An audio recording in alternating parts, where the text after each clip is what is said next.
Yeah, so hello everybody here. Hello everybody who will watch it afterwards on my YouTube. As you know, I'm Olena Poltoratska, Lena Soma. And the papers with pens I gave you, this is for your notes, because we have plenty of information today.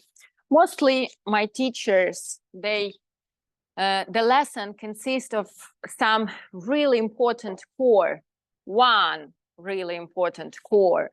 And they do preliminaries, they reveal this core, and then they do the endings, yes? But because I wanted to collect the most important things today, we have really a lot of things to discuss. And I want to share my own experience, my own life examples for you to show that sometimes we think that we know. And if you think that you know, you are close to entering something new, you know? It's like when a husband tries to collect some, I don't know, wardrobe from IKEA, and he thinks he knows, so he doesn't need an instruction. And in the end, most of the times it happens that all the wardrobe is like that, you know. So not always, maybe some people, they really feel they have this karma to understand these deep things, yes, the things that lead us through our lives, that are passing through parents to kids, from kids to their kids, you know, like that. But it's really important to again and again revise those knowledge and to try to align your life with this amazing knowledge. So traditionally, I will start this class from praising my lineage, my teachers. And this knowledge, that's a precious jewel.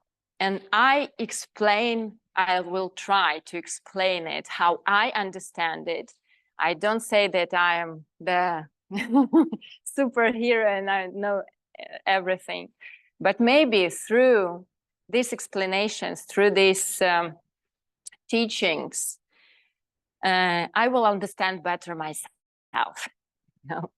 Because each time you touch, each time your consciousness connects this wisdom, it reveals itself from a different point of view, from a different perspective. And you understand that, oh my God, this is so deep. This is much deeper than I thought before. So I bow down to my teachers and I will try my best to be a worthy point in this lineage, okay? So, on our last class, we understood with you that yoga is chitta, vritti, nirodha, okay? So if you haven't watched my previous seminar, how yoga works, I really recommend it to you because I proved a lot of things there and we discussed two core yogic ideas, okay? So what we understood the last time, that reality, all the things around us, it comes not at us. It comes from us, okay? So we are not victims, we are the creators, okay? So I will revise how it happens, okay, the mechanics. We discussed that our mind works like a video camera and each our thought, word, and action leaves an imprint on our mind. This imprint grows. And when a certain time arrives, when a certain circumstances happens, yes, it ripens. Then it covers the parts, the raw data, yes, and we perceive this as a pen, and the dog perceives it as a chew toy, okay? So each person in our life perceives things differently. Each person thinks different about the reality around them, okay? So what I'd like to share, that this knowledge is really gives a lot of freedom, yes? Because if you are victim, if things are happening with you, you feel yourself like in prison. You cannot change anything, right? And you're like, I'm suffering. I have so much pain, but I can do nothing. Perhaps God has a great plan for me. Perhaps this is my destiny. And it's so rigid, yes? It's so tough to understand that you are helpless, that you can do nothing with that, yes? But this knowledge, the pen, yeah, it just reveals the whole power in front of you. It gives this power into your hands. So now you are the creator, as my teacher says, kshetrikovat. Yes, we have to become gardeners, okay? So in the end, we'll do a short meditation, okay? And now just imagine, yeah? You can, okay, let's do it now. So just for a few minutes, close your eyes. And imagine a garden. Imagine a perfect garden for you. How would it look like? Trees, grass, weeds, fruits, vegetables, birds, waterfalls. How will it look for you? And now imagine the garden that you wouldn't like to stay in. Old, uncomfortable, mud, weeds, no fruits, no flowers, no bees, no butterflies.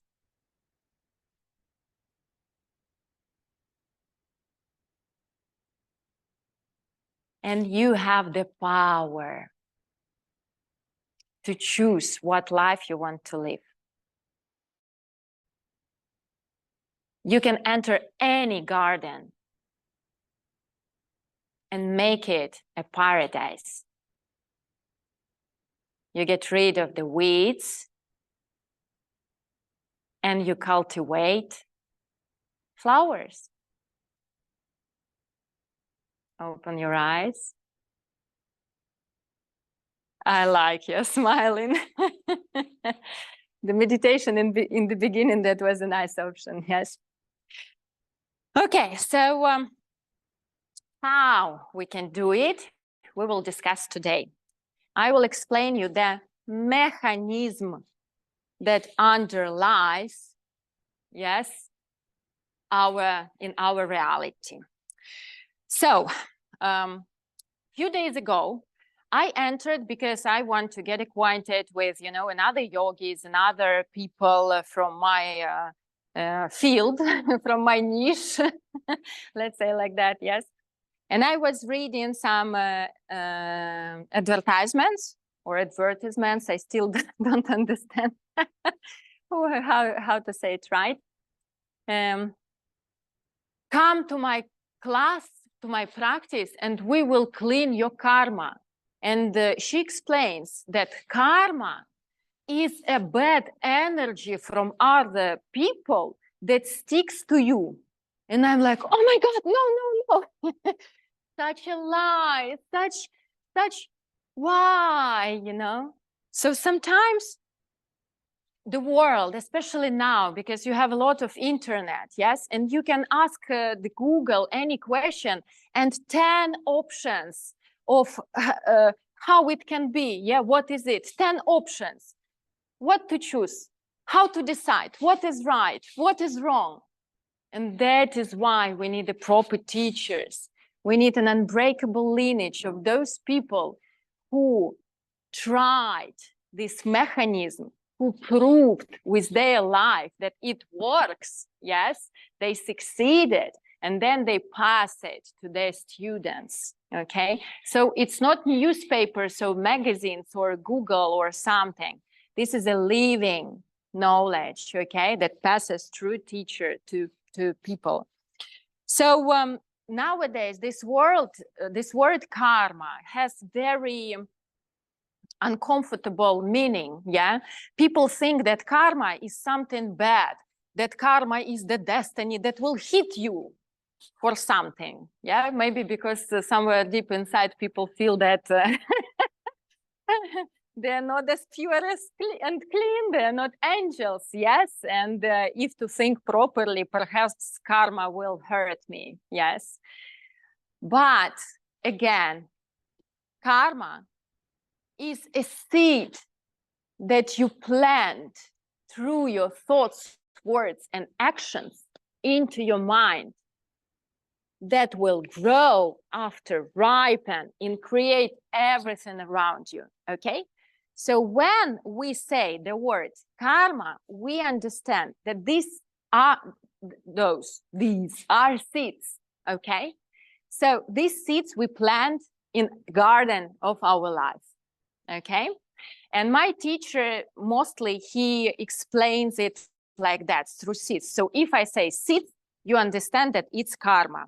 Okay, and we will start from the mechanisms how karma works, this mechanism. Okay, so the first, there are 4 laws of karma due to my teacher, Geshe Michael Roach. Okay, what I like about him, he always makes a list. He's very tidy and very constructive. So in every his teachings, you have a structure. Okay, he will never go here and there. Yes, everything is very on its place. Okay, so 4 laws of karma. First thing we need to discuss is that like make like. You get what you gave, right? Yes, what goes around comes around.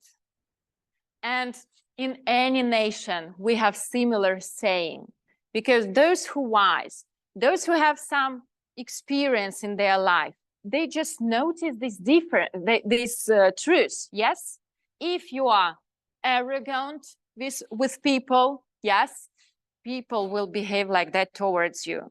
If you feel that you are higher than a cleaner, then you will meet a lot of people who will be richer and will behave badly towards you because you planted it.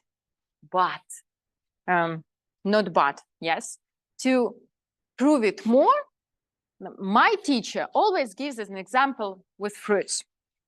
Imagine a watermelon. So to have another watermelon, you plant a tiny little seed, yes? And when a watermelon grows, it gives watermelon. It's impossible to plant a watermelon seed and to get bananas. Impossible, okay? So likes make likes. Bananas, bananas. Watermelon, watermelon. Arrogance, arrogance. Greediness, greediness, okay? But karma grows rapidly. They say each second we plant 65 seeds. And at the same moment, we plant it through 3 doors, yes, speech, thoughts, and actions. And also it ripens 65 per second, okay?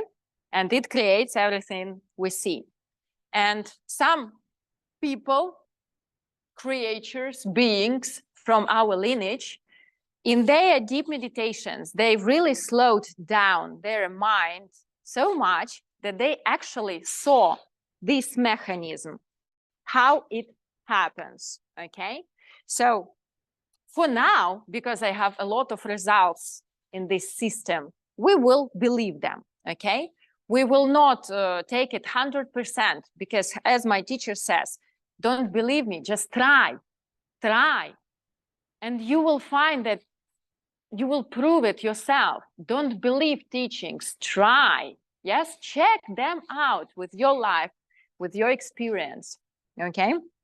So it happens that within one day, each our seed doubles, okay? So they say, I had a friend recently and he had a broken heart and we discussed a lot his broken heart. And he was like, why she cheated on me? Like, I did nothing. Yes, I was very loyal. And of course, I will not tell him that it's you, you planted the seeds. Yes, because I'm a compassionate.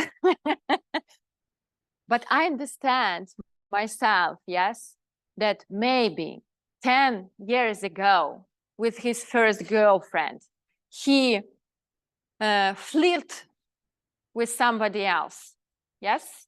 So he behaved not very loyal. And this little seed grew, okay? And now somebody betrayed him, okay? We will not go really deep today because this is only our second class. I have a lot of things to tell you, okay? And we will not talk about how we have karma, how the kids have karma, yes, and how it goes, where the seed goes when we die, for example, okay? This is the topic of our next classes, okay? But stay tuned because the next seminar will be about chakras and it's really very interesting, okay? So the third, so we understood likes makes likes and karma grows, okay? The third law of karma, for some people, it can be clear, but sometimes when it happens to us, we don't understand it. Like, I did nothing. But the third law of karma says that if you planted a seed, you will experience the result. It cannot be like that, that you planted a seed and there is no result. And that's a great thing. Great if you want to have something very nice in your life, okay? And great if you experience something not very nice, okay? It gives you this power to change it. We will discuss afterwards how. Okay.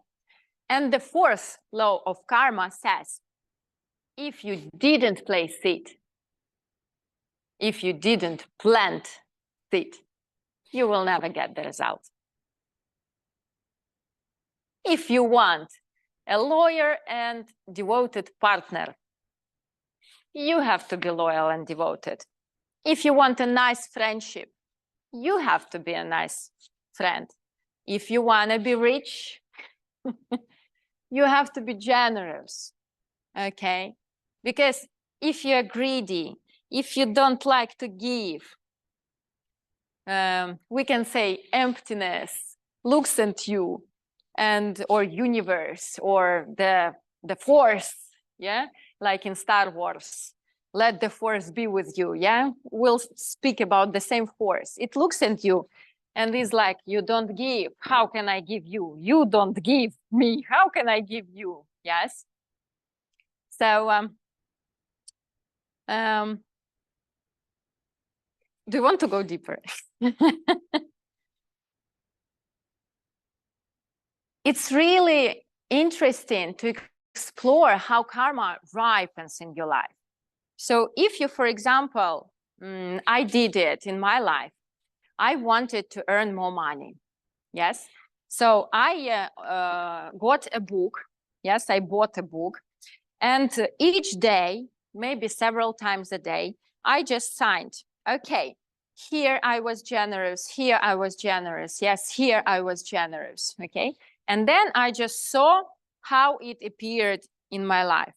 So I proved on my own experience the other list that my teacher done. It calls 4 flowers. This is the mechanism how karma ripens. Okay, so the first thing we already understood, like makes like. Okay, but the second thing, if you try to do something once, when you do it the second time, it is easier for you. Just imagine you lied once to your mom when you was a child. And it worked. Yes? The second time, you already better in lying. Yes? You can explain in more details how it happened or how it didn't happen. Yeah? Though you have a scene, yeah, there. So everything you do, your generosity, yes, your, I don't know, yoga practice, it eventually becomes your habit. So for the very beginning, it is really difficult to add like trainings, yeah, in your life, to reduce sugar, to, you know, to become more generous. It was really difficult for me. I had a really huge frog on my throat. No, don't give, you don't have yourself, don't give. You know, like that. But then eventually it became my habit. And I understood that, wow, it really works. Because first of all, I don't feel this tension while giving anymore. And the second point, I started to realize that in my environment, and this is the thought flower, I see much more wealthy people, much more generous people. I see people who give from the bottom of their heart and not for money. Okay, we can also look at this third flower like that. So if you are dull, if you are not interested in anything in your life, you switch on TV and the news are dull. You came to your coworker, to your work, for example, and your coworkers are dull, yes, and they're not interesting, like that. But if you start to plant another karma, for example, you have a nice new hobby, yeah, for example, come to my seminars. Or something like that. Yeah, you start to draw, to paint, to read, to go out somewhere, to play any musical instruments, for example. Yes, then you meet more people who are really, who have amazing lives. They're traveling, they try interesting things, they go in here and there, they meet nice people, they hang out without drinking or alcohol. Yes, but only because they are connected with something interesting between them. It's really interesting for you to live, okay? So here I want to say another thing. Sometimes it happened to me when I saw wealthy people in my past, yeah? And I think that we all have this tendency. I was like that. Oh, why she? Why not me? She doesn't deserve. I have to be on her place, you know, like that. And it's envy, yeah, or how you say it in English. But my teacher says that it kills your good karma. If you envy, you just spoil all your good seeds. If you see something happens in your environment, what you would like to have in your life and what you planted karma for, the first thing you will see when it's ripening is the results in your environment. And if you look emptiness, look at your reaction, how you react, and then it happens in your life. So when your reaction is envy, she looks at it, she doesn't need it, she doesn't like it. If you don't want other people to have it, it means that you don't want it for yourself, because the other people is just the reflection, okay? So if you want this thing to be in your life, you have to rejoice. So you saw, for example, somebody has a marriage, like me recently, and I'm like, wow, congratulations, be happy, have a lot of kids, let everything work fine for you, you know, like that. And first, your frog is like, ugh, but you pretend, yes? You just do a poker face. No, I need to try it. You pretend that you like it, though you really feel, okay, you know? But then it becomes your habit. And you really start to feel this joy for others, you know? They won the lottery. They have a good job. They, I don't know, they find a purpose of their living. They have a baby. They have their business or something. And you're like, ah, good, good. People get what they want. Such an amazing thing. And emptiness or universe, she looks at you. She deserves it because she has equanimity. Yes, equanimity is when all people, all beings are equal here. You think that you deserve as much as other people and other people as much as you, okay? So this is the thought flower, okay? You experience what you want, what you have planted, because if you haven't planted, you won't experience it in your life, okay? And first it ripens and you see it in your environment. And if you rejoice, you will experience it in your life, okay? So, and the fourth flower is similar to the fourth law of karma. So if the action was done, you cannot avoid the result, okay? Mostly, it gives you the power, because if you was generous, money will follow you everywhere, okay? You cannot avoid that if you planted the causes, if you have this habit. Your consciousness works like that. You cannot avoid the result, okay? Good. So what I missed in the beginning of the class, and I want to come back to it now, that all this vritti, yes, so yogas, chitta, vritti, nirodha. Chitta is our mind, yes. Vritti is how the mind turns when we think the world comes at us, yes, and not from us. So when we have this knowledge, when we understand that the world comes from us, okay, and we know how to plant causes for this vritti to stop. Because until we have causes for this vritti in our mind, we will think that world comes at us. So if we stop the causes, yes, we will experience another result. What, and Patanjali says that there are two wings of the birds, yes? Two main practices, how we can stop the causes for how the mind turns reality, everything around us, okay? So first wing, we need to give up what is not working.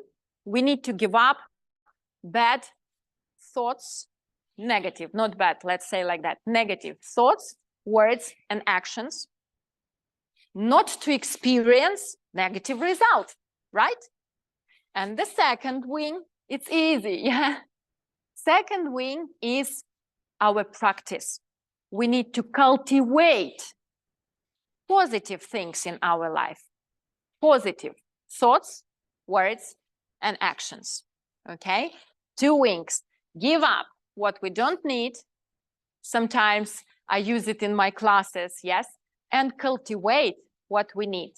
And we need to do both, because really it's very difficult, it's contradictory. If we, for example, start training hard, we do yoga, we do breathing, we do meditation, you cannot have a party every Friday, you know, because you understand that it has a bad impact on your mind. You start to forget what you are up to now. Yes, you start to forget that it's difficult for you to wake up for meditation. Your heart is beating after the alcohol and you don't want to go to your practice, for example. Yes, like that. So you cannot do both. You need to get rid of one things and to cultivate others. Yes, and it is not happening within one try. Yeah, we have to take a lot of trials. And how they say, it's important not how many times you fell down, fell down, yes? It's important how many times you stood up and started to do it again, okay? Started to create this habit and to create the causes for a paradise around you, okay? So these negative thoughts, words, and actions, yes, they cause pain and suffering in our life. So to get rid of them, yes, we need to plant causes for the happiness. And Patanjali says, on our last lesson, I explained you the 8 limbs of yoga, yes? So we will discuss today only 2, okay? Within our yoga practice, for example, on our mats, when you come to my classes, yes? We do asana, we do pranayama, and in the end, maybe a bit meditation, okay? So it is mostly an outer methods, how to deal with your karma. I explained you on our last time. If you work with your body, outer layer, remember, your breath changes. Your breath changes the prana. Prana is the energy. And we know how prana flows. The same way our mind goes, because mind and prana goes together like a horse and a rider, okay? So when we change the energy during our asana practice, okay, we create the causes to change our thoughts. We change our breath. We change the flow of the energy. I really hope you notice it after my classes. You are blissful, fulfilled, and so on, yes? So this is the outer methods. And first 2 limbs of yoga, this is the inner methods, yes? How you can stop mostly by your thoughts, because thoughts are the most powerful. Thoughts cause words and then cause actions, yes? So thoughts are the most powerful karma. So now we will discuss how to stop the causes for pain and suffering in our life. I bet you all know that, but I will try to give you several examples from my life, yes, that will prove that the same thing reveals differently for different people, okay? Those things are universal. Mostly all religions, the basis of all religions are those things we will discuss now, okay? Why? They're universal, you know? To do, not to do. That's it. Don't do this if you don't want to suffer. Do this if you want to be happy. That's it. That's simple. Life is very simple. It's complicated to change yourself your thoughts, your words, your actions, because you have a habit. Yes. But as soon as you practice,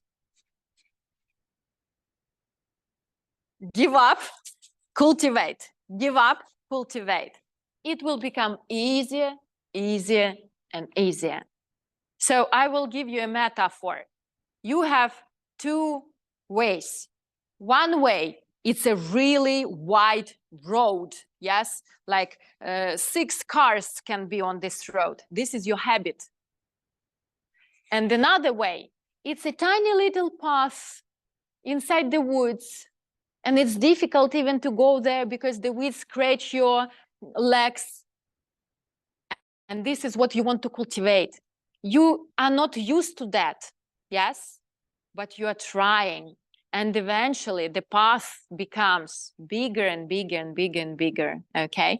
And you collect your friends, you explain them, your kids, your parents, your husband, come on, let's go together, you know?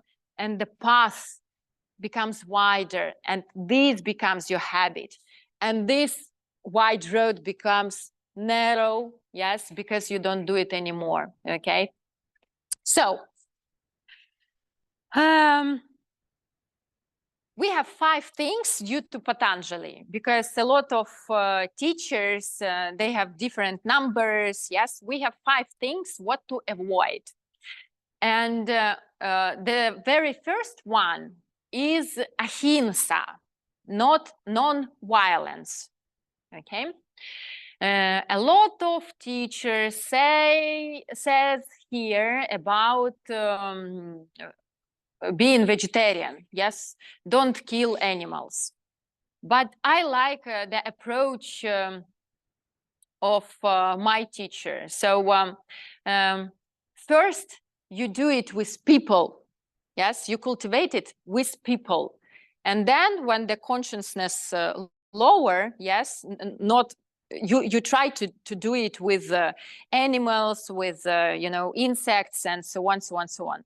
So concentrate on something really important in your life, okay? Because I know myself, it's really hard to become vegetarian like that, you know, and you need to do it properly. To you know, you cannot just say no to what you did all your life. You have to change it, so you have to bring something new, okay?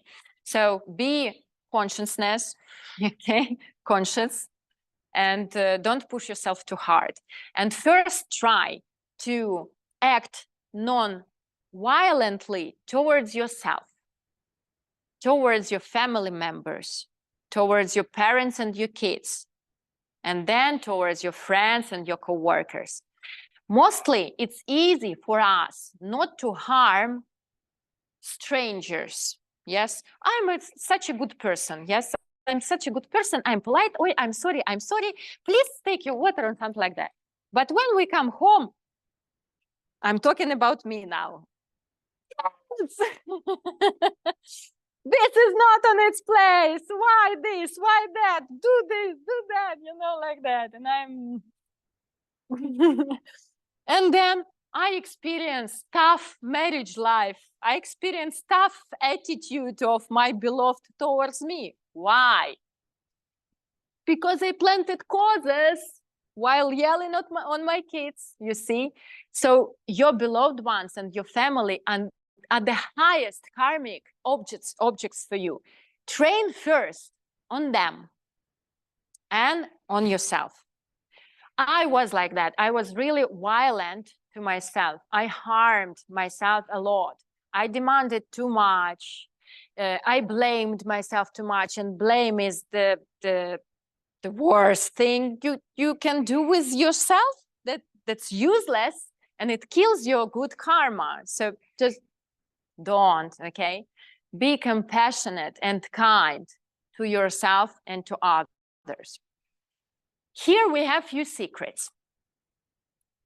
As you know, karma is plenty not only with actions, where you actually physically do something bad to somebody, yes, something negative, something harmful, but it is also emotional suffering, emotional pain, yes? If we, for example, discuss somebody, tell him something uncomfortable. Like my sister, for example, she likes truthfulness, yes? And she says truth, whether it's compassionate or not. So if you say truthfully, but you not act kindly, compassionately towards person, it's useless. Your truthfulness is not a good thing, you know? So the first thing, the first layer, even to think badly about a person, yes, it is hinsa. For example, I have a quantity, let's say like that, yes, and he's late all the time, again and again and again, and I'm like, you know, like that. But then perhaps, yes, perhaps I realized that I can think negatively about him, yes, but I realized that this is my karma, and what I do, I change causes. I just create a story about him. Perhaps he goes to take his child from school and that is why he is late, yes? Or perhaps, or something. So I try to change my thinking from negative to positive about this person, okay? If this person is bothering you. If you understand the emptiness enough, you understand that you have to just cancel your own personal being late, and nobody will be late on your lessons, on your classes, you know, like that. That's it. Okay, we can go home because this is the main secret, yes? But thinking kindly and compassionately, speaking kindly and compassionately, non-violence, yes? And doing something good for other people is crucial. This is the basis of your spiritual development, of your personal development. If you want other people to act kindly towards you, you have to plant the causes, okay? If you don't want other people to envy you, don't sow it, okay? Don't create the seeds for that. That's it, okay? And the last thing about ahimsa, because I will be very short today, because this topic, yamas and niyamas, last year I did the whole course, 12 one-hour lessons just about these things. Can you imagine? That was Russian course in Russian language, okay? So maybe I will do it after, because this thing is... it's so subtle. You even sometimes don't realize that this is a violence, yes? Like you think, for example, that if you want to eat something sweet, it's a compassionate thing towards yourself. I want it so much, I want it so much, hooray! Something sweet, yes? But in reality, what you did, you have your face spoiled after the sweet things, yes? You have your digestion spoiled, you know, like that. So what is it? Yeah? So all these principles, they have gross appearance, yes? But when you study it a lot, you understand that they are much more subtle. And when you stop these subtle causes, yes, these tiny little flavors of this, for example, nonviolence, yes, your life is changing completely. Yeah, you're like understand, oh my God, this is what love and kindness mean. This is what compassion mean. So about ahimsa, the last thing. When my oldest son was younger, now he is much more clever. He learns a lot from me and I learned a lot from him. And he teaches me how to behave towards people, especially his attitude to his sister. That's so incredible for me. How a boy can love and care somebody like that. He just teaches me how to treat people, you know, how to take care of people. So when he was younger, there was a winter outside and we were sledging because in Ukraine we had a lot of snow. And I was riding through this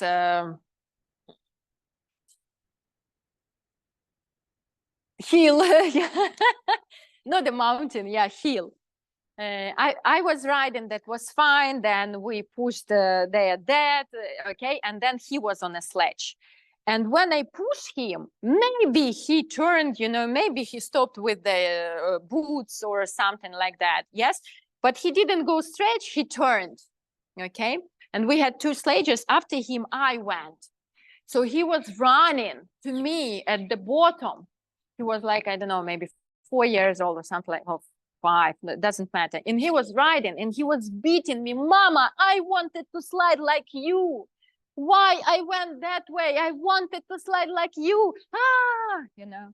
And at that moment, I realized why people make harm to you. I was like, oh my God, he didn't want to beat me. He just wanted to be happy himself. He didn't meant to harm me. He was unhappy. And that is why he blamed all the world. And who is the main person in the outer world? Yes, for the kids, it's me. When you understand that happy people, they don't do harm to others. When you experience harm from somebody, you understand that this person is really unhappy. He is in pain. So you are look at him and like, God, let me hug you, you know. You are doing this. I know that you are doing this because you're in pain. How can I help you? And it's ridiculous from, you know, normal point of view. He harms you and you hug him. It's strange, yeah, from first sight, if you don't understand how karma works. But if you understand how karma works, you understand why that people makes you harm, okay? Enough about ahimsa. It's important, just, okay, ahimsa, non-violence, okay? The second thing, I already mentioned it, it's satya in Sanskrit. It's honesty or truthfulness, okay? The very important thing for me is how I feel it. So I just want to share you how it feels in your body. Imagine that you are watching the movie, yes, and the shapes, the quality of the video is really good, yes, and you are watching and you are excited, you see everything, every detail, yes. But then imagine that the quality of the video is not very good, like another layer comes on top of the first one, yes. This is how lie feels in your body, okay? And you experience then it afterwards in your surroundings, yes, in your environment. Because if you spoiled the truth, the straight line becomes like that, yes, it's not straight anymore, like that. And your results, yes, they are not quite like you want, like you've planned it, like you thought you will get anymore. And the most interesting thing, that it touches all your life. It doesn't mean that if you lied to somebody about something, you will experience exactly the same. No. For example, it will happen on your work. You will not get what you meant to get, for example. Or with your car, for example, somebody will sell you not a proper car, not how you agreed, for example. And everything will be not right. Everything will be, you know, like that because of the lie. And the worst thing, that if you lied once, then you become more and more better in that. And in your life, you experience, you cannot rely on anything in your life because you didn't create the causes you create. They are fuzzy, they are unstable, they are, nothing is solid in your life. You cannot understand anything because there are no facts. There are no something solid. You see, this is how it feels. So your movie is like one layer on top of the other, you know. You are watching and you think you want to see something, but you cannot see it. You cannot experience it in your life because you have several pictures dancing on top of the other, because you let yourself to исказить. Как будет? Посмотри в переводчике, может быть, не? Исказить. Just one word. I want to say this word.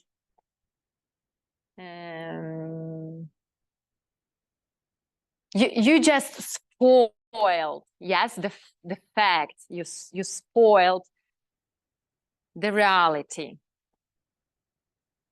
Получается? Misrepresent?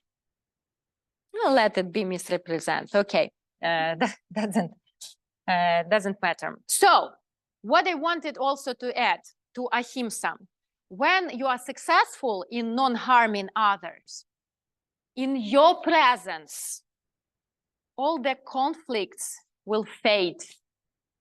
When you enter the room, everybody's friendly and cheerful. There is a story about Buddha when some people, yes, will shoot an arrows into him. And these arrows, when they flew towards him, they become flowers. So others' violence, if even they do so, doesn't harm you, you know? And in your presence, everybody, there are no wars, okay? No conflicts. I think it's a worthy thing, especially for Ukrainian people, yeah, who are suffering now from war. And if you are successful in satya, in truthfulness, your words gain an amazing power. If you said something, it will manifest. I will try. I will do myself to try. It is dangerous because you have to be compassionate. You have to be kind because each word values a lot, you know. So when I was on Vipassana, it's like 10 days of, mom, 10 days of silent practices, okay? So you are meditating, you don't speak at all, okay? And different kinds of practices. And in the end, when you go out from this retreat and you open your mouth, you understand that words, they are so heavy. They're so heavy. They have a lot of energy, you know? So wise people, they speak less and they say only truth. Even if they need lie, they will avoid it like that, okay? Because it's crucial. If you want in your life to have anything solid, you have to be truthful. You have to speak truth. You have to be honest, and especially with yourself.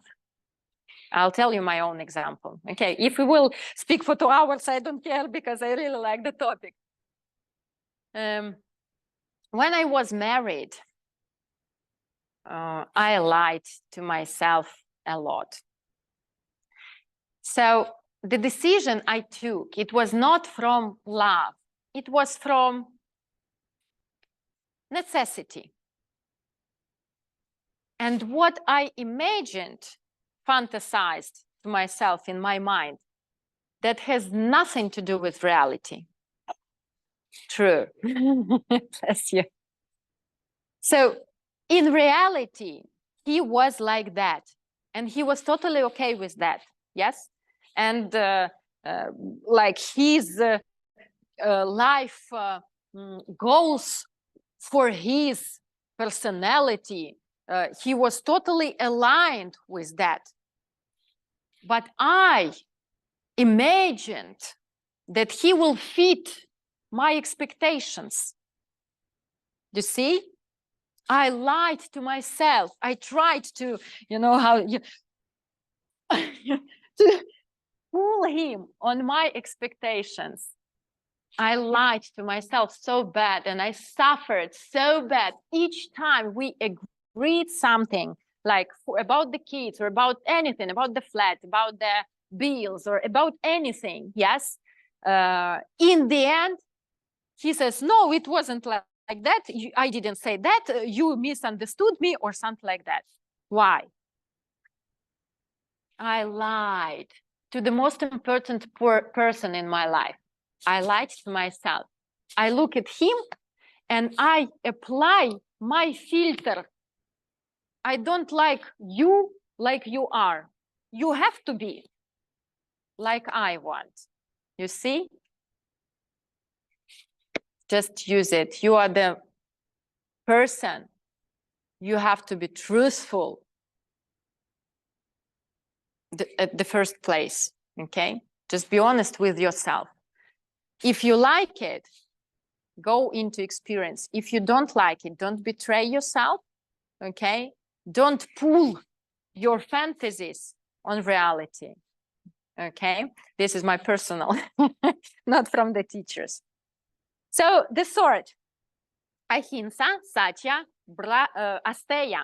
Asteya is, they say non-stealing, but eventually it's when you don't assign or desire what is not yours, okay? Physically, it can be when you took something that doesn't belong to you, yeah? You took a paper from your work, you took kids' candies, anything, you know, you just take something what is not yours. He will not understand that it is me. Oh, that's okay. They have a lot of paper in the office. Yeah, it's okay. Like, for example. Or, for example, my problem, pirate movies, films, yes? You watch it, but you don't pay, yes? So you take what you didn't buy, you know, like that. But more subtle things, you're opening your Instagram. Here is on the sea, yes, these are Maldives, these all kids are studying good, or nice cars, or happy relationship, yes. And you're like, I want to be like that. Yes, I want to be like that. And you don't go after your own inner aspirations and desires because you liked somebody's life, somebody's result, and you want to take them into your life, okay? So the next principle, we will understand afterwards why it is important, but here, not to take anything that is not yours, okay?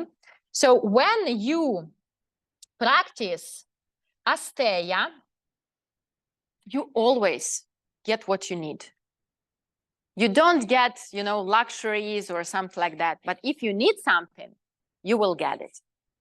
Okay? So this is the, I don't know, last week I got more presents that I had in, I don't know, last 10 years or something. True. I got Buddha waterfall. I got drying machine. For the laundry, I don't know how it calls. Yes, I got so much presents, incense, and you know, so much presents, and I'm like, so you will definitely get, and you don't need to pay for that. Yes, what you need. If you need a transport, I now have amazing drivers. They bring me here and there, you know, like that, because I follow my way. I don't take what is not mine, you know. Like, for example, my kid, his bike was stolen the other day. And my reaction was incredible. I surprised myself. I was like, well, perhaps you took somebody else's stuff. And I turned and we went back home, okay? I didn't shout at him. I didn't, you know, like... why people are so bad or something like that. Yeah, I look at the causes immediately. You shouldn't anymore take somebody else's stuff. Okay, mom, Yeah, like that. That's it. So the fourth thing is Brahmacharya. Yes, and it's incredibly deep. I adore it. I reveal it from different perspectives. But let's consider it to be moderation. Okay.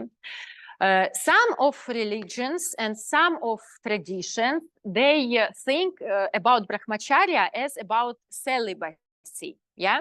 So if you don't have a sexual relationship like that, it indeed saves you a lot of energy. If you don't spend this energy out, it is inside, and you can, with some certain practices, lift it to higher chakras, yes, and create something interesting. I don't know, collaborate with some people and do the projects, you know, so you can sublimate this energy, yes. So it is really true. But why I love my teacher, because he gives the middle way, okay? Sex is not a bad thing.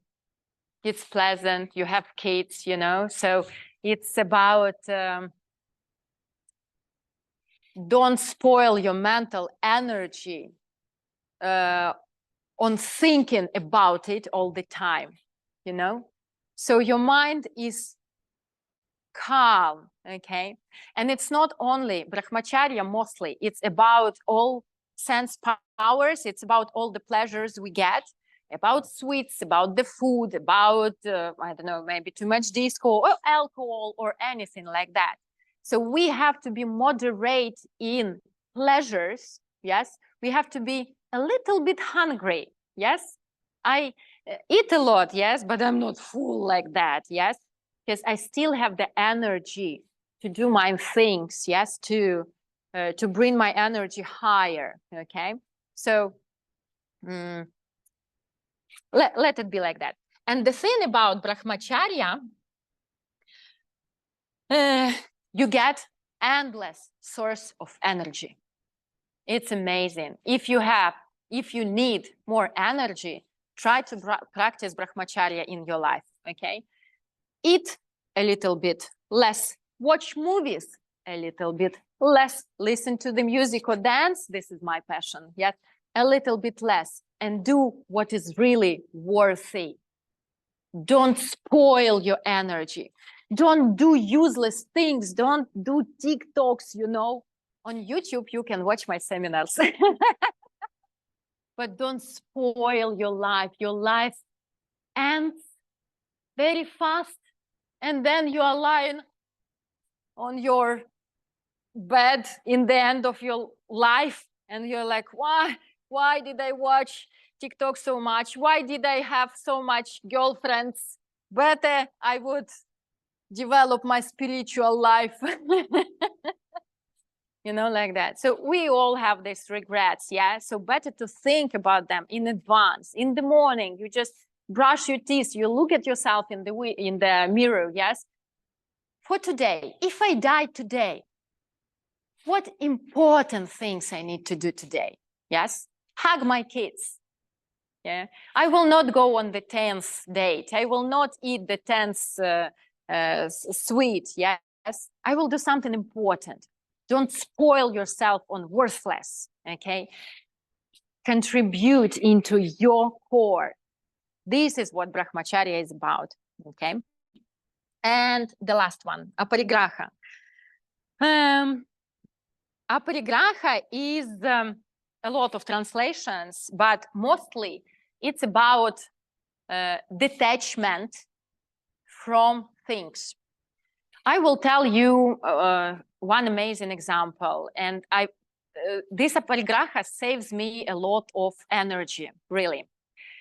Yogis say those creatures, those beings who really can feel the energies, yes, who really live like that, they say that everything in your life takes your mental energy. So the more things you have in your life, the more mental energy is out and not in, okay? The more your mental energy is out, the more worthless things you will do. So you need to start a business. But because your room is a mess, you have no structure in there, yes? How can you start something important when you first clean the room, then you clean the carpets, then you decided to do renovation in your room because it's not fit for your, you know, like that. One triggers the other, triggers the other, triggers the other, yes?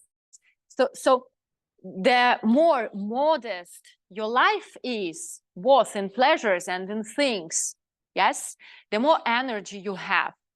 Like, for example, it's really irritating when in your wardrobe you have full of things, yes, and you don't have what to wear.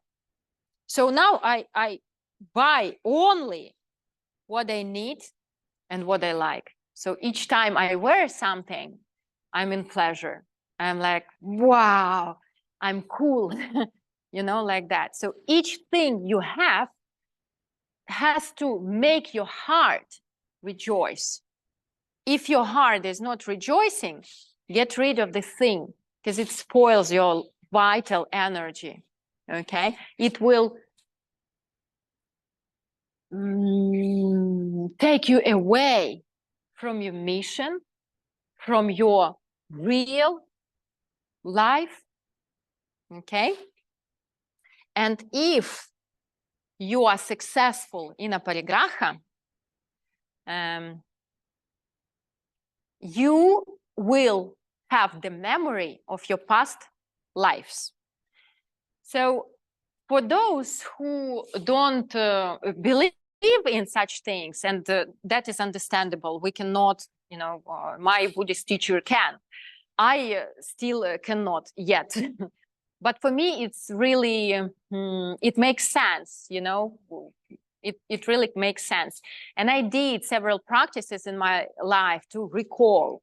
And when I recalled, I was like, Evrika, I understand now why I have this problem in my life. Yeah, it's such a relief.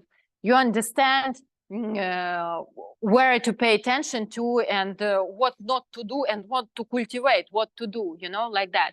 So if you recall your past life, you understand better what to do in this life, you know. When you fulfill aparigraha, you are really closer to your life mission, to your core. What for were you born? Yes. What for do you live?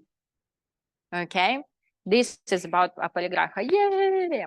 Now I will share a short tool how actually to get rid of those, because we understand that it's a habit. Yeah, we see it in our environment, but how to get rid of that? For example, my problem was anger. Yes. And I was angry at my kids. I was angry at you. I was angry at my ex-husband. Yes, like that. And I was like, ah, I couldn't help myself. Yeah. So what I did and what to do. And surely, again, that's a process. My teacher made another list of 4 powers. And this is from Shantideva, an ancient thinker, Buddhist thinker, from his book Bodhicharya Avatara. So these 4 powers, the first power is just to remember the pen. So when you are like, or you are actually, or you already did it and you went to the kitchen to drink a glass of water and you understand that you are empty inside, you just spoiled so much energy, you know, at your innocent kid, because something forced him to do that. Something forced you to see him like that, you know. So you drink this water, a pen. He does like that because I planted causes to see him like that, okay? So he is annoying, irritating. He spoils things, for example, because kids spoil a lot of things, yes? Or like about ex-husband, yes, he says that he didn't say that. Okay, it means that I said something similar like that. So what should I do now? I remembered about the pen. Yes, I have my intelligent regret. God, I shouldn't shout at kids. God, I shouldn't tell like that to that guy. Yes, I shouldn't have done that. Okay, the main thing, not to feel blame, because now you have the power to change it. Okay, so you think, okay, I regret I did it. And the thought power, you say, I will not do it, at least for some period of time. It's really impossible to change yourself like that. Try to change another person. It's impossible. Yes, it's impossible. And if it's impossible with somebody others, that's really difficult to change yourself. Okay. So if I shouted, for example, at the kids, yes, I think, okay, till the evening or 2 hours or till the rest of the week, at least, I will not do that. I will try. And you take your journal, yes, okay, I will be kind to my kids. And here comes the fourth power, the most important one. You take a remedy. You take some action to antidote what you have just done. My mother, sometimes, when she did something similar, she bought us presents, you know, like that. But it's not working, because presents and shouting, that's a different thing, okay? So if you spoiled somebody's mental health, yes, you have to benefit somebody's mental health. If, for example, this is your boss, your employee, for example, yes, not your kids, and you don't want actually, because you are the boss, you don't want actually to say sorry in front of your other office, you know, like that. You can do similar things to another person. But it is really a nice thing to, if you understand that you did something wrong, why not to say sorry? Yes. And do something that will benefit the mental health of, if you shouted, for example. If you took something else's goods, yes, make some presents, okay? If you get drunk and slept with a handsome guy, take a celibacy for a few weeks, like that. You understand? It's a joke, yeah, entertain you, yes, but I really want you to understand. The antidote has to be something similar, okay? Something the same value, like on the scales, okay? Good.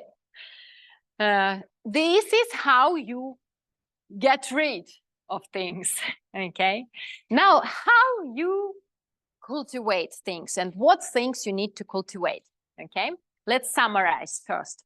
So we have non-violence, truthfulness, yes, not take others' things, what doesn't belong to you. Sorry for my English, anyways. Then brahmacharya, it's moderation, yes, control your passions and your desires, okay? Don't lose control on yourself. And the last one is aparigraha. Have in your life only those things, only those people, only those actions, hobbies, I don't know, that will be yours, okay? That will not, that will make your heart to rejoice, you know? If, for example, I like playing billiard or snooker or pool, but I make myself, because it is fancy, because some other blogger does so, but I make myself to play the piano, it will not make me happy. Or, for example, another example, I decided to make a business. Yes, I decided to quit the job and do something my own, yes, my own thing. And then another boss appears and says, oh, here is the present. I will give you salary 5 times more you had before, yes, but you have to do the same things you don't want to do. But because of the salary, you make yourself, yes, to do so. You are violent to yourself because you explain something to you, okay? This is not aparigraha. Don't get the gifts you don't like, okay? Don't do this. What to do? Again, 5 things, okay?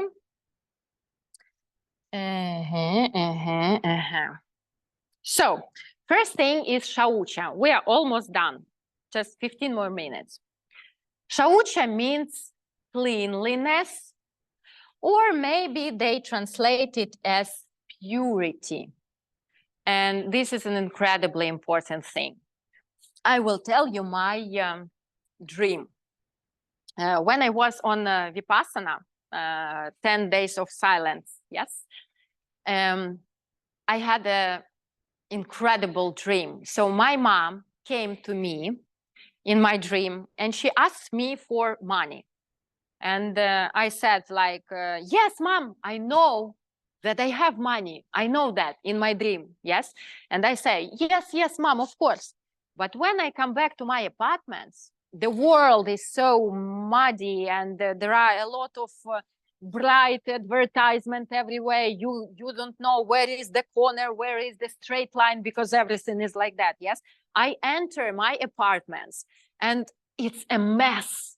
It's a mess. And I try to find the money. I look everywhere, but the mess is everywhere. The garbage is everywhere. Every little stuff, some statues, some flowers, some newspapers, some magazines, a lot of garbage. Yes. And I cannot find my money because in my life, there are a lot of garbage, you know. And for me, that was like, wow.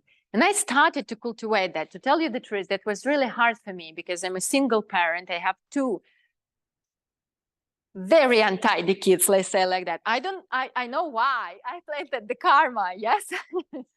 My mom didn't like how we clean, so she did it herself, yes. So for me, it was difficult to learn how to do it. First of all, to bring structure into my home, into my apartments, yeah, into my life. Because this cleanliness, it's not only about stuff, it's about your emotions, it's about your thoughts, it's about your activities, okay? So if you want to be some kind of person, just realize what activities this kind of person will do and what will not. And just get rid of what will not. Make a structure into your cleanliness, okay? Let everything be on its place, yes?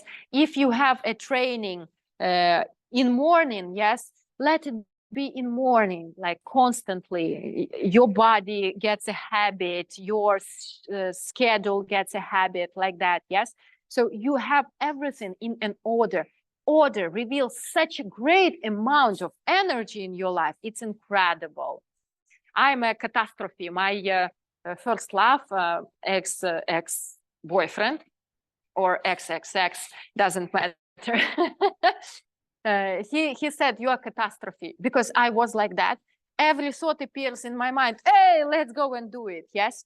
And now I'm like that. Okay. When will be it appropriate to do so? Like with this seminar, for example, I know that I need to do it. I have some vision.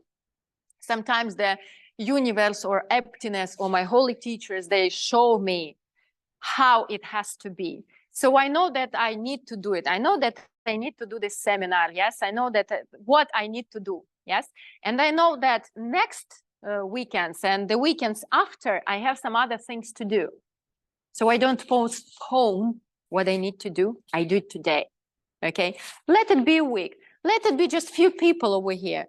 But I did what I needed to do. I didn't postpone. I didn't persuade it myself. Oh, I have my period. I'm not ready. I blah, blah, blah, blah, blah. You know, like that. Yeah, just if you need to do it, just do it. That's an order. That's a tidiness, I don't know, that's a purity. Yes, when your words align with your actions. That's it. And if you are succeed in Shaucha, the attachment to your body disappears. For casual people, yeah, it sounds very frightening. Yeah, I love my body. Why I need to give up the attachment to my body? But in reality, when you continue your spiritual path and you understand that your body ends, and there is something, there is a reason why you needed this body. So use it. Use it how you need it. And don't go where it leads you. Because you are the master of this body. And not this body masters you. Okay? Because you are much more than just the body. Okay? Next one, Shaucha, purity, and then Santosha, contentment. That was really difficult for me for a long period of time. Now much easier. And you're just so happy when you start to cultivate it. You wake up in the morning and you already feel yourself happy and blissful. It's like every day it's a gift, it's a present for you, and you're just, oh God, thank you, you know. And everything that comes to your life, any difficulties, you are like, wow, a challenge, amazing. Let's look properly. Maybe I'll have some chance here, opportunity in this challenge, you know, like that. So to be happy about what you have. Yes. I want a lot from life. And I know that I have a lot of capacity. Yeah. For example, today, all these things with the lights, yes, how to do it. And I have a lot of skills. Why? Because I want a lot from life. Yes. I want Maldives. I want money. I want relationship. I want to be healthy. I want my life to have meaning. I want my life to impact other people's life. And I want through my own happiness to show people and to help them to get their own happiness. Yes, because I know, because I grew up in a certain kind of family, I know how difficult it is to live among people who are unhappy. And I really want to benefit it, you see, because I won't feel myself content enough if people are suffering, you know, around me. And I want to help people. Somebody comes to my treatment, yes, and I'm like, oh, I will show you this exercise and that exercise. I will bring some love to your body, like that, you know. And they're just smiling, because, oh, Lena, your attitude to me is amazing. Let me give you a present. You know, like that. So it's difficult to fulfill it if your habit is different. Oh, the weather, oh, little money, oh, no tips, or something, you know, when your first reaction is, it is like that, you know, it's difficult. For me, it was difficult, but it works incredibly. Your life is just, you know, oh, garbage, amazing. Let me clean my karma. And you know, just like that. Oh, an accident, amazing. Now I will stay in bed for 2 days.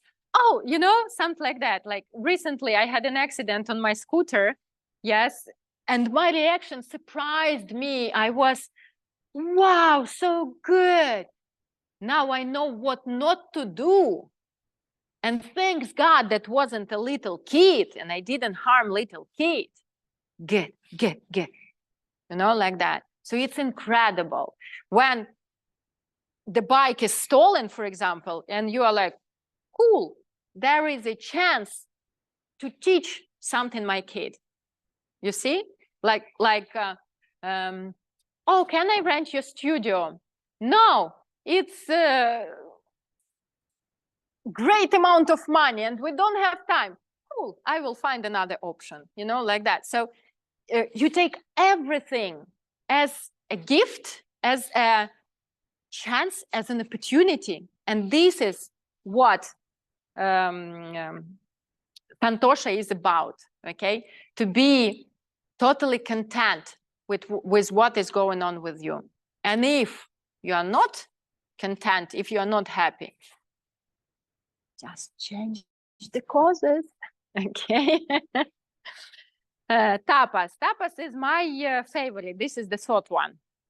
So tapas, somebody translated as austerity, but I hate this word. Tapas is about self-discipline.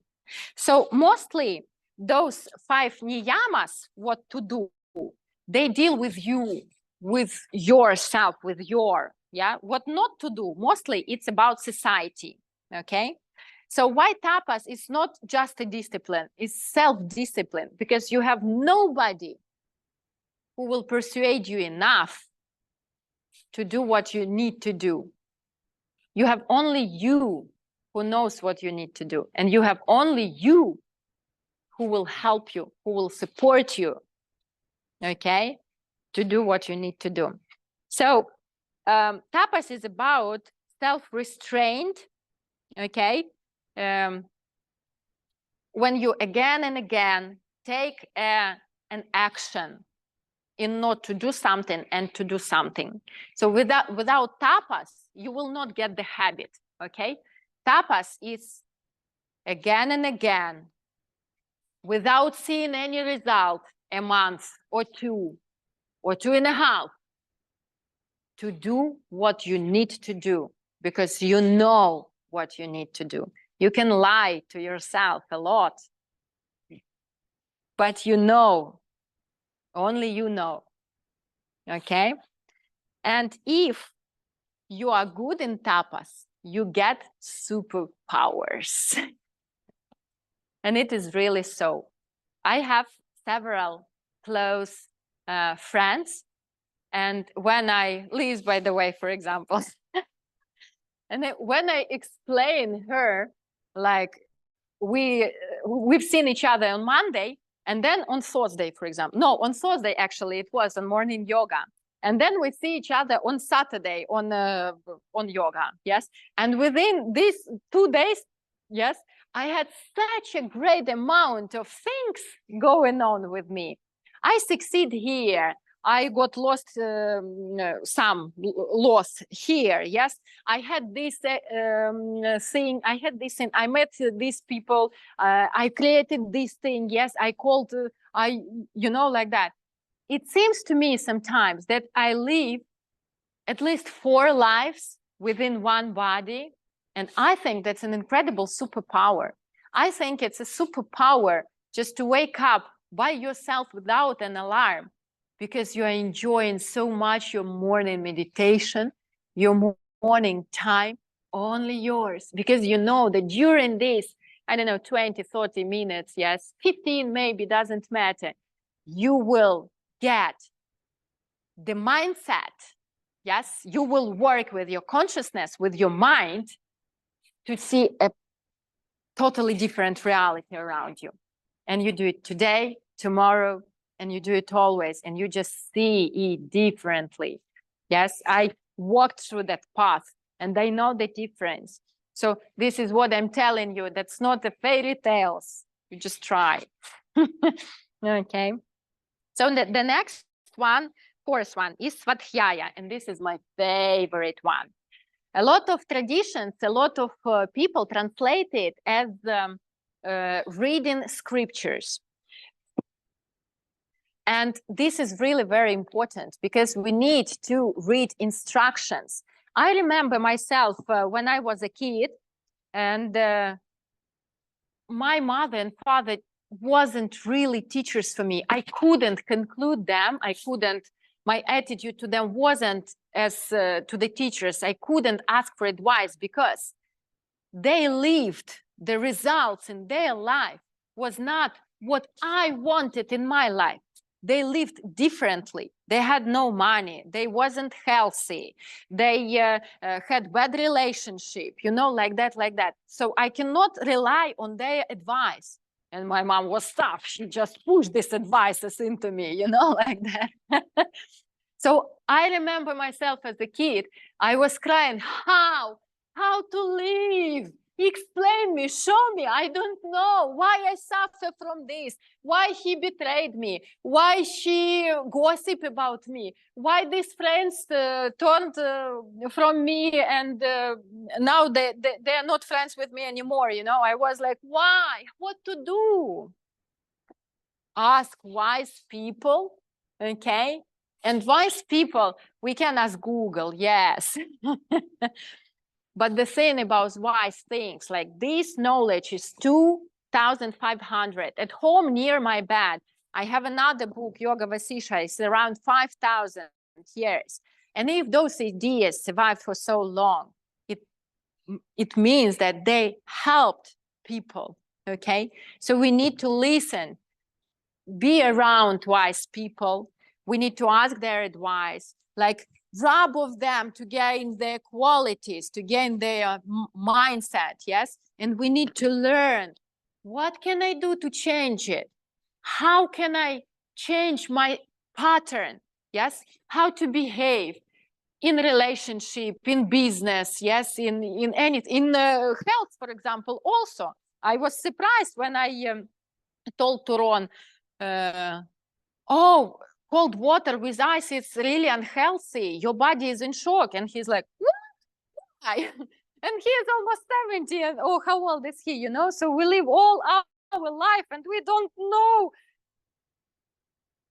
Like, for example, women nowadays are more or less, yes, we have to just learn about our female nature, about these things, yes, to maintain, to manage it. It's crucial. When I learned about that and I build my life around my circle, yes, I become much more content and happier because I allow myself to rest when I need to rest. I work when I can work, where all my hormones work with me, you know. So it's crucial to study things, study deep and difficult things, to ask questions. But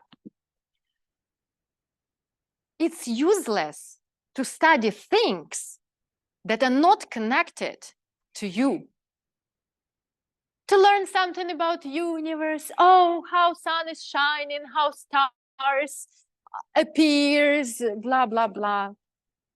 Learn about you, yourself, yes? For example, yesterday, the dad of the kids arrived for a few days to just, you know, see them. And I asked to do certain things. Please. Surely he didn't, but he did another things, you know, like that. And my reaction was reactive, like a rocket. And then I just see my reaction and I explore it. What actually is bothering me? Okay, that is because he didn't do what I asked. Do you often do what somebody asks? No, you do what you want. This is actually what he did. And look what he did, because he did a lot at that time. Not what I asked, but he did. And I didn't even notice, you know. So I looked at my reactions. I found the causes why I react like that. I understood how I want people to react on me, how I want people's attitude towards me to be like, yes? And in the end, I reacted in a new way. And that's tough, because, you know, with your ex, you don't really very kind, compassionate, and loving, you know? And that was a work. That was tapas, yes? That was work to change my reaction, to understand it. And only because I have Svatiyaya, because I have this interest to understand why my life is like that, why I act like that, why I feel what I feel, and how to feel how I want, what to do, you know? So let this knowledge support you. Let this knowledge revolve around you. Study yourself. Study your feelings. Reveal them. Look at them. Understand them. Because sometimes we even cannot understand what we feel. We feel something, and then we just sublimate. If you have problems in our family, we go to work. I'm like that. I work like a crazy. You know, it's difficult for me to deal with kids. Escape, escape, escape, escape. You know, like that. But now, ex-husband came and he just showed me my problem. He reflected me my problem. So at last, I'm conscious enough and I'm wise enough to understand this problem and to choose another reaction. Okay. So, Svadhyaya, self-development. And if you are successful in that,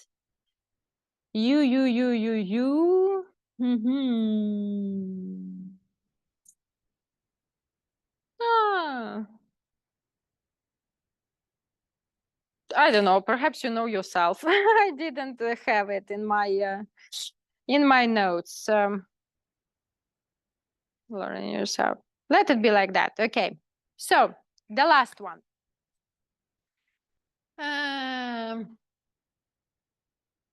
The last one is very deep. But Patanjali gives it in the beginning of the second chapter. So what I tell in you, it goes after. And he gives it in the beginning, yes? So he says, Ishvara Pranidhana, you have to surrender.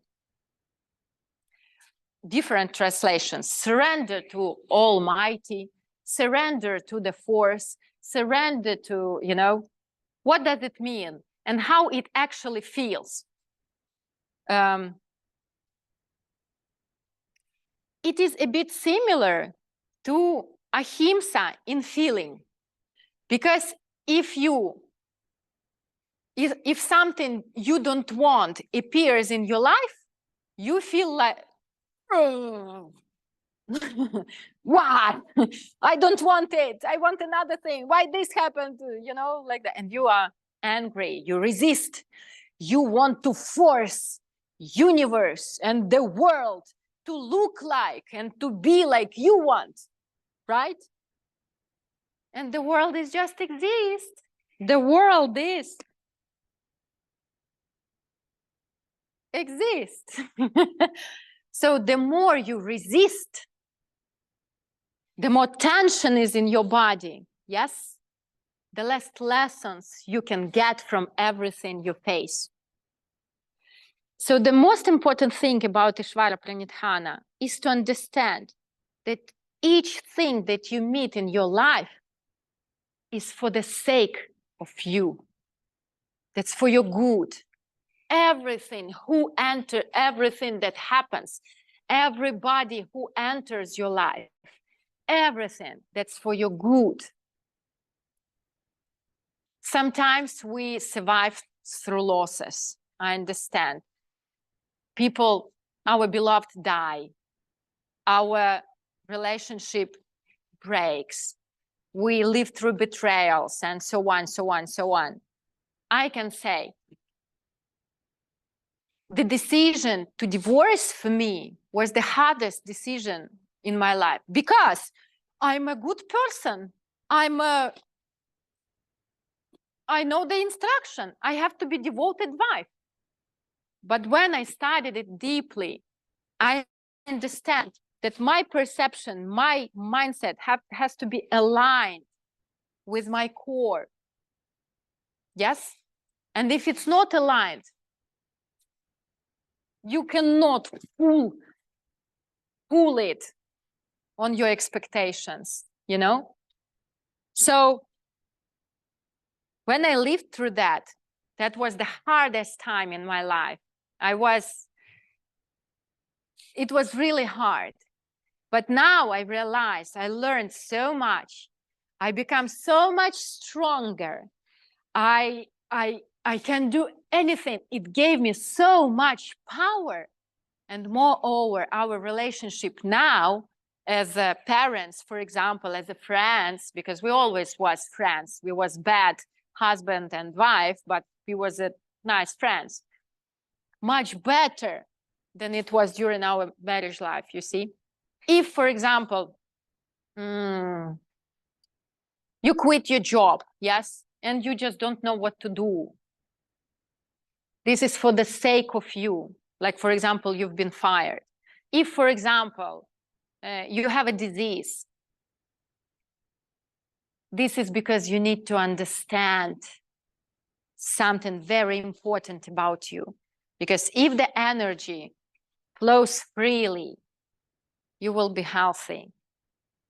If there are no blocks, if there are contradictions in your mind and in your behavior, there will be health problems. There will be blocks. There will be obstacles. Okay? So to get rid of negative things or what is bothering you, we do 5 yamas. And to get what we want in life, to understand the meaning of our life, to understand what for we were born, what for we have this body, we need to do 5 yamas. Sometimes it's really uncomfortable to think about such deep things. I better watch Netflix. Everybody do like that and they're happy. But believe me, your life will be much richer, much more luxury, much more bright and vivid if you try. If you will just investigate yourself, you are the universe. You don't even understand how beautiful, how deep, how incredibly complicated you are. Just try. If you will succeed in Ishvara Pranidhana, you will get Samadhi. And one of the very beautiful and nice ways to get this surrender is to dedicate your merits, your good deeds to your higher self, to the force, to the universe. Yes, I know that you lead me on my path. And today, just before our seminar, I look at my phone and I see a certain sign, numbers. I show them to Lena and I say, Lena, you see, I'm on my right way. Believe me, if you will align with your central channel, if you will align your mind with what your inner, yes, with your inner self, you will get these signs. Everything will be in a flow. Circumstances will appear. People will come. Help from here, help from there. Something will happen in your life to show you you're on the right way. Okay? Even if you think that you are not, that is maybe because you need to learn something to get some qualities you need for the right way, to become your better self, to become your ultimate self. And my teacher, one of my teachers had recently classes, yes? And he explained, because he saw some realizations, and he explained, imagine that you only can see black and white. Imagine that your life is plain like that, only black and white, and you don't know what are the colors, yes? And if you do this. Yes? If you can pierce this shell, imagine that you just open your eyes and you see all the colors in the world. This is how your life looks like when you succeed in that. Only when you started even to succeed, your life becomes such incredibly amazing. Everything is on its place. You get what you need. Everybody is so kind and nice and cool. All the life, everything you experience is for the sake of you. And you try, I try now to explain you how to see world in colors. My teacher tried to explain me how to see world in colors. So I tasted. You know, and now I want to share this taste with you. Okay. So I will finish with, I will summarize, yes? If you want to have something in your life, you have to give it first to somebody else. But the most thing you need to remember about that is to rejoice. I now stood on a path of change, and you rejoice every tiny movement, any tiny thought, speech, or action, anything. You think, God, today I'm different from my yesterday. Cool, I'm so cool, good. Now I create my paradise. I create my better world, okay? And it will really support you. It is like a water. This joy is like a water to your seeds. If you do it just because you need to do it, it will work in your next life, okay? Rejoice that you make change, okay? Rejoice that you think about these difficult ideas. Rejoice that you know me and I can give you an advice, you know? As I told you before, that's not because I'm so clever. I'm so happy. When once I felt badly, my teacher took me by the hand and led through all of these things. And I had amazing teachers, okay? So we will not meditate anymore because I just overcame all my expectations. I thought, okay, maybe 1 hour and a half, but almost 2 hours, that's too much, okay? So I will let you go. We'll have a very tasty, nice tea. Thank you for coming today. And next time we'll talk about chakras, how to use this knowledge, and it is really helpful, okay? Use it. Use 2 wings to fly the skies, to live your life as vividly as you can. Namaste.